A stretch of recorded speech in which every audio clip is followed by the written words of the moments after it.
Welcome, ladies and gentlemen. This is Jon Swinn. Now, my website is exposetheenemy.com. Expose the Enemy is the name of a YouTube channel. I have a backup channel on Odyssey that you might want to sign up for in case anything happens to this channel. And I'm at Jon, that's Jon _ SWINN on Twitter.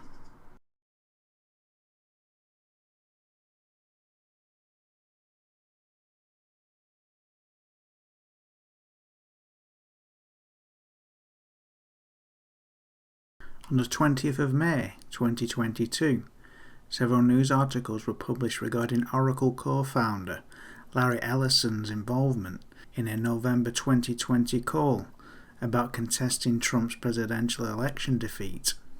On November the 14th, 2020, Catherine Engelbrecht email detailing the call states that Ellison joined Senator Lindsey Graham and longtime Trump legal advisor Jay Sekulow among other Trump allies to discuss details on how they would go about contesting the results of the presidential election. Now, I'm sure many of you are familiar with Lindsey Graham. Jay Sekulow is a key operative of the very networks that we've been covering. Dr. J. Allen Sekulow is a lawyer, radio, television, talk show host, and politically conservative media personality. Sekulow was raised on Long Island in the town of Jericho. He came from a Jewish family, attended Hebrew school, and had a bar mitzvah. While attending Atlanta Baptist College in the late 70s, Sekulow converted to a Messianic Judaism after encountering Jews for Jesus. After graduating from law school, Sekulow worked at Inland Revenue Service as a prosecutor with a tax litigation division. In 1982, he opened a law firm in Atlanta, Georgia, with former college classmate Stuart J. Roth, which soon evolved into a business buying, renovating, and selling historic properties as a tax shelter for wealthy investors. IRS regulations changed in the mid-80s, and the firm collapsed when investors sued the owners for fraud and securities violations. Sekulow and Roth filed for Chapter 7 bankruptcy relief in 1987, with Sekulow listing $30 million in liabilities and $328,000 in assets, and leaving a trail of angry investors and employees. So here we can see the true morality and character of Sekulow. He essentially created a law firm to help the very wealthy avoid paying tax. After that disaster, Sekulow then turns to the longest running scam, the tried and tested religious route. In 1987, Sekulow became general counsel for Jews for Jesus. In 1988, he founded the non-profit group Christian Advocates Serving Evangelism, abbreviated to CASE, C-A-S-E. More on that shortly. Sekulow became the chief counsel of the American Center for Law and Justice, a position that he has maintained since 1991. ACLJ was founded by evangelical leader Pat Robertson after his failed presidential campaign. I mentioned in The Religious Right Revealed how Pat Robertson had invested his remaining campaign finances into Republican political infrastructure found in the Christian Coalition. Well, the ACLJ is another entity in this network, furthering the network's political agenda. This connection to Robertson would explain why Sekulow regularly appears on Robertson's Christian broadcasting network to spew this network's line on issues. According to their own statement, the American Center has a national network of attorneys who are committed to the defense of Judeo-Christian values. The ACLJ operates as a charity Sekulow has operated since 1991 and paid himself millions of dollars via the organization. While collecting information to present in this video, I sampled some of Sekulow's radio show where they run ads openly requesting listeners to donate to the ACLJ. The ACLJ isn't the only charitable organisation. Sekulow's case organisation raked in $229 million in the years 2011 to 2015. In that 5-year period, $5.5 million was paid directly to Sekulow and 5 family members in salary or other compensation. Another $7.5 million went to businesses owned by Sekulow and his sister-in-law for producing and consulting on TV, movie and radio shows, including his weekday program, Jay Sekulow Live. $21 million went to a small law firm co-owned by Sekulow. Cases controlled entirely by Sekulow, his wife and his 2 sons, who serve as the only voting members on the board. The ACLJ relies on Case for nearly its entire budget, $53 million in 2015, meaning the Sekulows effectively control both charities. Over 2 decades, Sekulow and his charities have faced criticism from watchdog groups. The charities have not responded to annual requests by the Better Business Bureau and Charity Watch to voluntarily release financial data and to clear up inquiries that members of the public have sent to the watchdog groups. The ACLJ and CASE are not accredited by the Evangelical Council for Financial Accountability, a financial standards bearer for over 2,000 Christian charities nationwide. Tax and non-profit experts who reviewed recent disclosures by the charities raised concerns about the family members' salaries and said the charities do not meet the highest standards for transparency and accountability.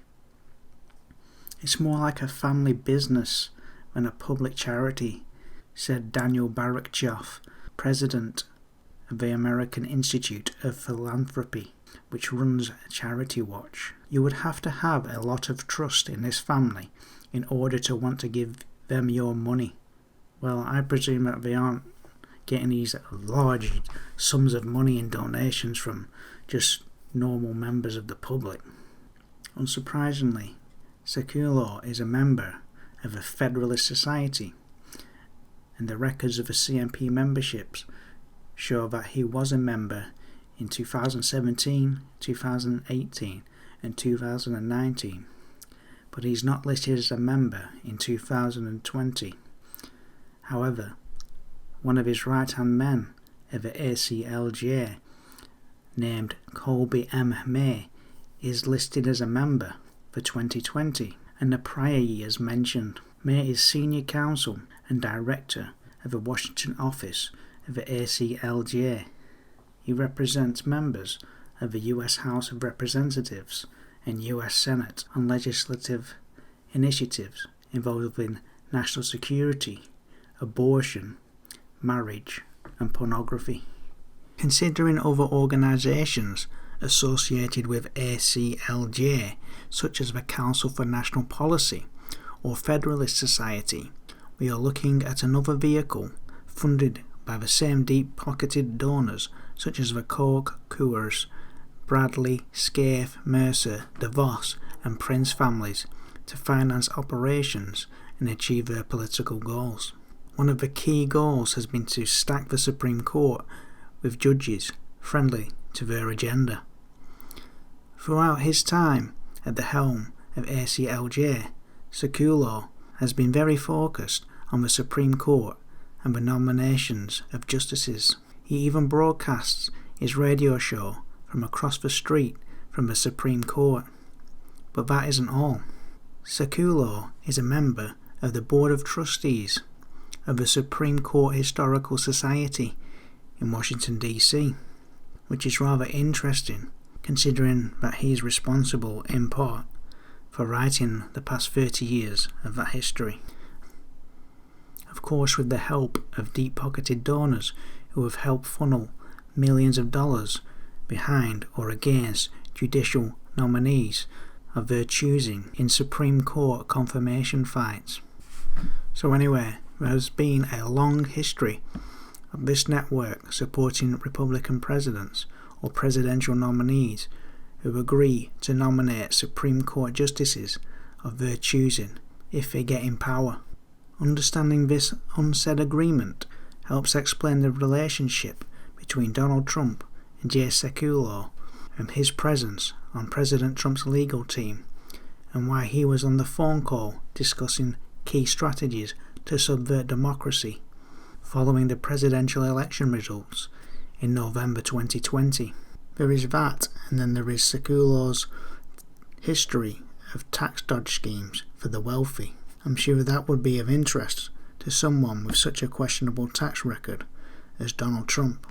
Sekulow has grifted together a legal and media business over a 30-year period by representing deep-pocketed dark money donors financing a Judeo-Christian theocratic agenda with a fixation with abortion rights. Aside from the subject of the Supreme Court, abortion is a key focus of Sekulow's syndicated radio show and his frequent appearances as a guest commentator on the Christian Broadcasting Network and the Fox News television network.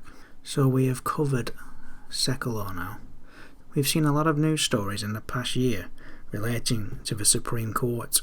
I first recall the Supreme Court being mentioned in relation to overturning the 2020 US presidential election when Donald Trump gave a speech after the election stating his intent to contest the election results in the Supreme Court, claiming the election was a, quote, major fraud on our nation, unquote, in a speech at 2:30 in the morning after the election.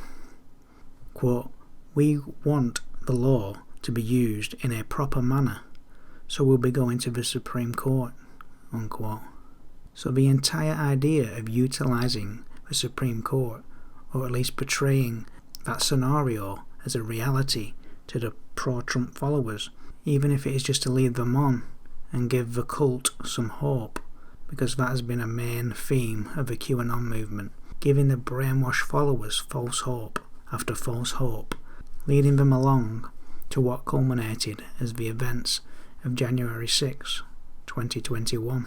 After Trump first mentioned the Supreme Court being used to overthrow the election, we had Sidney the Kraken Powell filing a case with the Supreme Court in an effort to overturn the election results in Georgia in favour of Donald Trump. Lynn Wood was involved in petitioning the Supreme Court to overturn the same election results in Georgia. Wood was also involved in a saga with Texas Attorney General Ken Paxton, who attempted to have the 2020 election in 4 swing states overturned in favour of former President Donald Trump.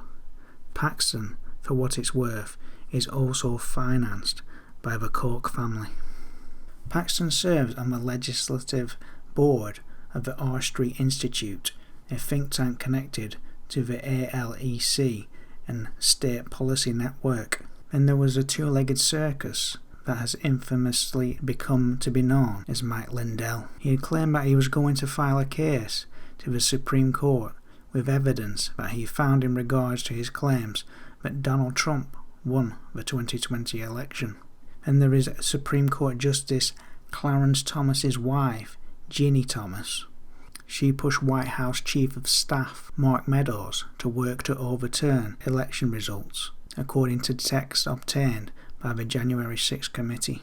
In text with Mark Meadows, Thomas called for quack attorney and conspiracy theorist Sidney Powell to be the lead and the face of Trump's legal effort to fight the election results. She also texted Trump's chief of staff a bunch of unhinged messages repeating QAnon conspiracy theories, such as the ones pushed by Steve Pieczenik. You can't help but notice that there is a lot of pressure put on the Supreme Court justices to subvert democracy by this gang. We haven't got to the point yet where this network can overthrow democracy entirely by utilising the Supreme Court, but it isn't from a lack of trying. Now, taking into consideration what has been covered, let's take a look at this document that I came across while doing some research. It is entitled "The Dark Money Groups Spending Big to shape the Supreme Court are the same groups that spent millions pushing Trump's big lie and funding insurrectionists. Summary: Judicial Crisis Network, the 85 Fund, and their affiliated groups have spent tens of millions of dollars in dark money to shape the Supreme Court. This largely concealed network of right-wing organisations, which heavily revolved around conservative activist Leonard Leo, gravitate around major funding conduits, Donors Trust and the Bradley Foundation. These dark money groups not only funded Leo's network of organisations to the sum of over $52 million in 2020, but also funded entities in 2020 that played a role in the insurrection to the sum of over $37 million, including the following notable examples. Donors Trust gave $1.01 million to the Thomas More Society and its Amistad Project, which was an aggressive initiative that filed 2020 election challenges in 5 states. Donors Trust gave $780,400 to Turning Point USA, which sent over 80 buses to the January 6 rally and includes leading election conspiracist Mike Lindell on its honorary board. The Bradley Foundation and Bradley Impact Fund gave a total of $350,300 to the Public Interest Legal Foundation, a conservative legal organisation which aims to purge voter rolls, and it's chaired by Cleta Mitchell, a Bradley Foundation board member and Federalist Society contributor, which aided Trump's attempt to get Georgia's Secretary of State to overturn Joe Biden's victory. Mitchell was subpoenaed by the January 6 committee in March 2022.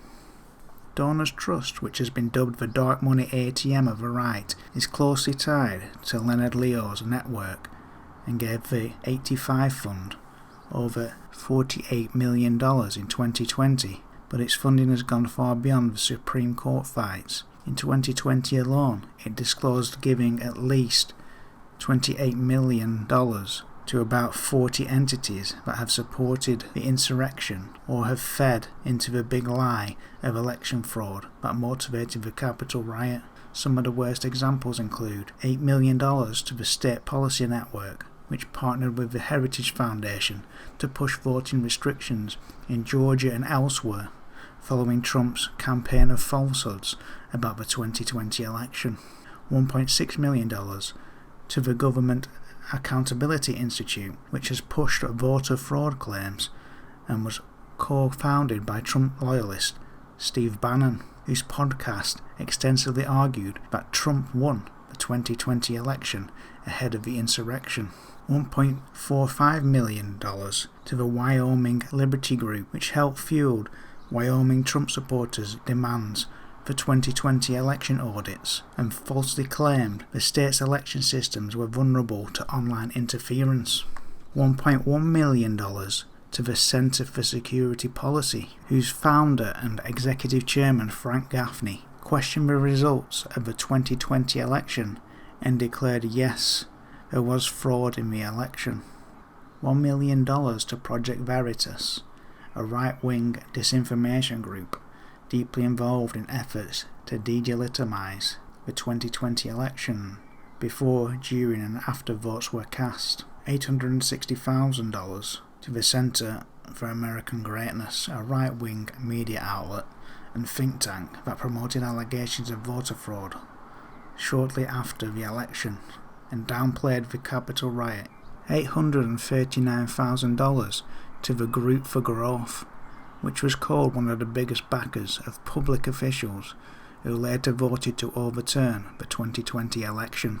$728,700 to the Federalist Society, whose membership was closely tied to the Capitol riot, including senior member John Easton, who presented Trump with a 6-point plan to overturn the 2020 election and spoke at the rally preceding the Capitol riot.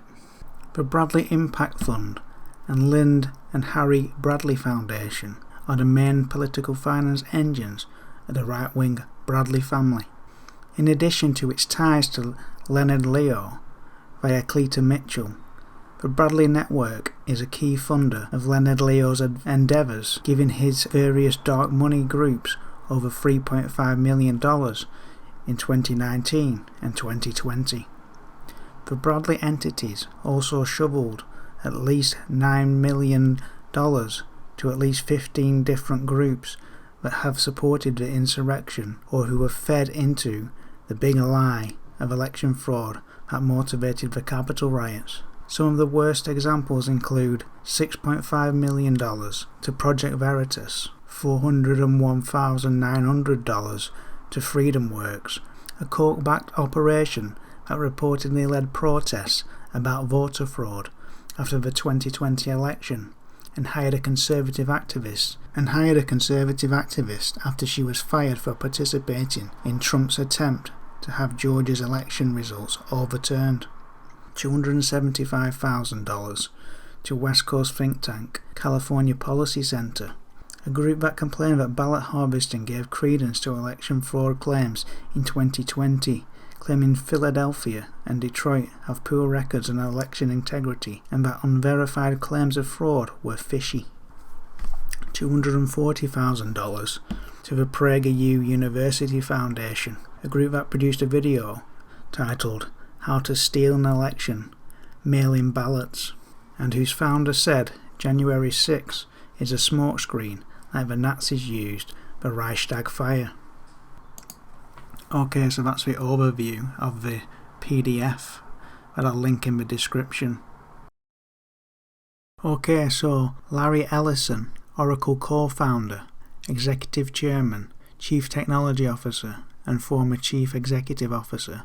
He was a participant in the prior mentioned phone call discussing strategies to subvert the democratic process following Donald Trump's presidential election defeat, essentially a plot to keep Trump in office. As of May 2022, Ellison was listed by Bloomberg Billionaires Index as the 8th wealthiest person in the United States and the 11th wealthiest in the world, with an estimated fortune of $92 billion, increased from $57.3 billion in 2018.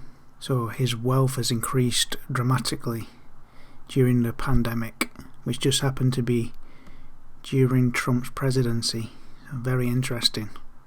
No wonder he wanted to try to keep Trump in office. Ellison even ran a fundraiser for Donald Trump's re-election campaign. So a billionaire ran a fundraiser for another billionaire. What a joke. This relationship as well, it also smashes the whole gimmick about Trump and all these other frauds claiming that they're real opposition to big tech. They all oppose big tech until they write him a big check.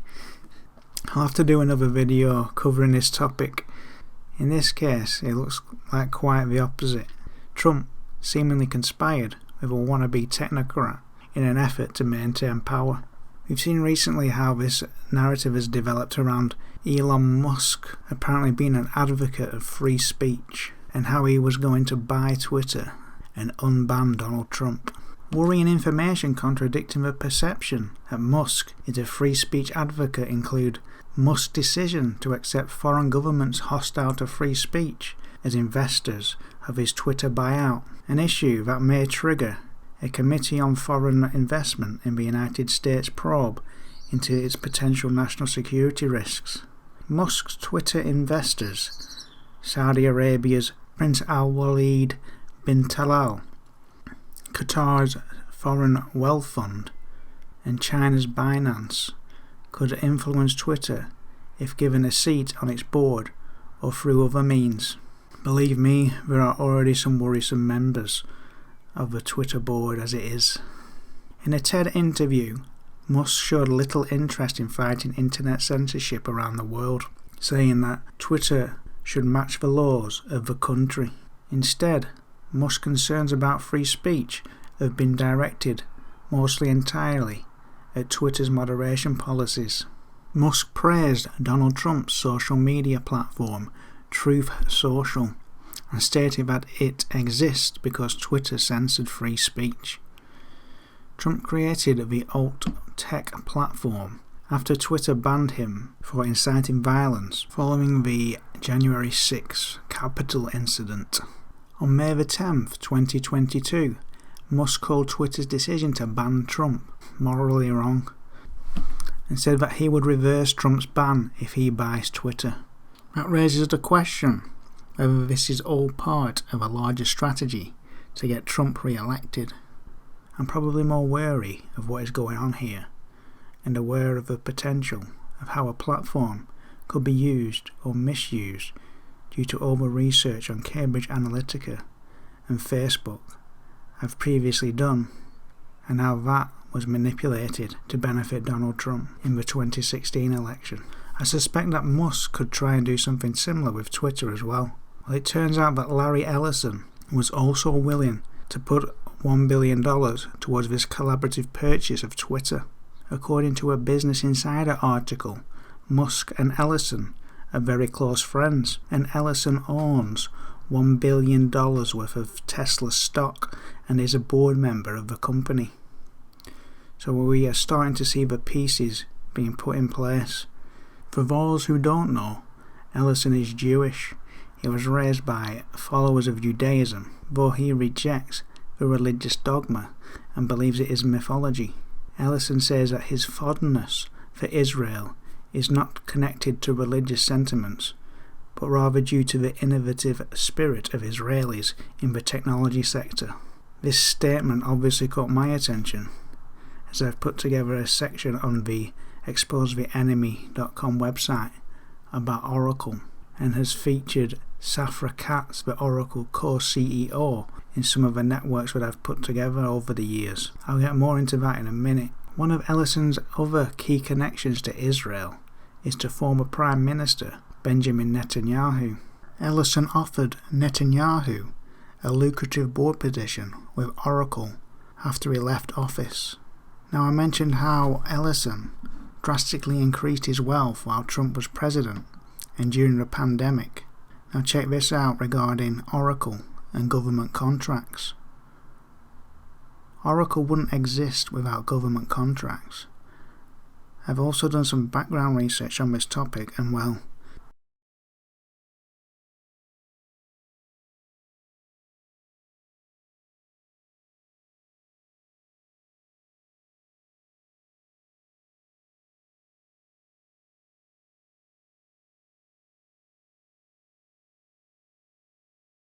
to give you an idea of these government contracts, this is a screenshot of the contracts in just 1 month in just the United States. With this understanding, we can see why Oracle have battled relentlessly to overturn government contracts that they have lost out on. Not only in the US, losing out on the Jedi Cloud contract, but in Israel they have also contested a contract awarded to Google and Amazon's AWS. This is one of the reasons why Netanyahu was offered a lucrative board position with Oracle once he left office. Oracle likely wanted to hire Netanyahu to use his connections and influence in the Israeli government to get the contract outcomes they desired. Then there is the extensive political donations from Oracle employees and lobbying from the company itself. Then there is the political interference of Ellison that I've previously mentioned. Safra Catz also has a history of similar behaviour. Catz is the Israeli-born co-CEO of Oracle. She was part of Trump's transition team and shares a good relationship with Trump. She was also on the shortlist of people under consideration for National Security Advisor to replace H.R. McMaster. The position was taken by John Bolton, something that Catz helped to manufacture. Catz was the source of claims that McMaster called Trump a dope and an idiot at a private dinner. These rumours, printed in the press, were maliciously planted by Catz, who sought to have McMaster removed as he fired an Oracle ally, Ezra Cohen-Watnick. Catz hired Ezra Cohen-Watnick after he was fired by McMaster. There is a whole section on a website in the networks part under the purge of McMaster. Here are some key points. Ezra Cohen-Watnick was originally appointed by disgraced General Michael Flynn. Ezra has openly been accused of leaking information to Devin Nunes. Frank Gaffney, from the previously mentioned Centre for Security Policy, introduced Cohen Watnick to his associates. That include Michael and Barbara Ladine. The Ladines are close allies of General Flynn. Cohen Watnick was a key figure in QAnon psyops and mentioned in conspiracy theories promoted by Jerome Corsi, who fingered him as a person, quote, inside the DOJ who understands the plot to kill the deep state, unquote. If you are versed in the information presented on this channel, you'll understand just how laughable that statement is. Katz had several meetings with Trump while he was in office, discussing issues involving Amazon and government contracts with the goal of benefiting Oracle. Trump publicly attacked Amazon in response to these meetings with Katz. Along with other senior personnel at Oracle, Katz personally financed Devin Nunes' campaign weeks after Cohen Watnick joined Oracle, while the hashtag Release the Memo narrative was playing out. Ken Glueck is the vice president of Oracle.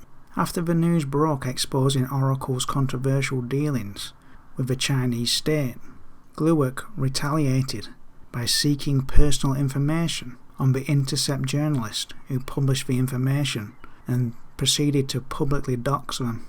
It was revealed that Oracle technology has been used in the pilot of China's grid management system, a network of neighborhood-level social monitoring and control. Oracle's technology helped power China's Golden Shield surveillance project, which one expert called instrumental in returning members of the country's Uyghur minority to the home region.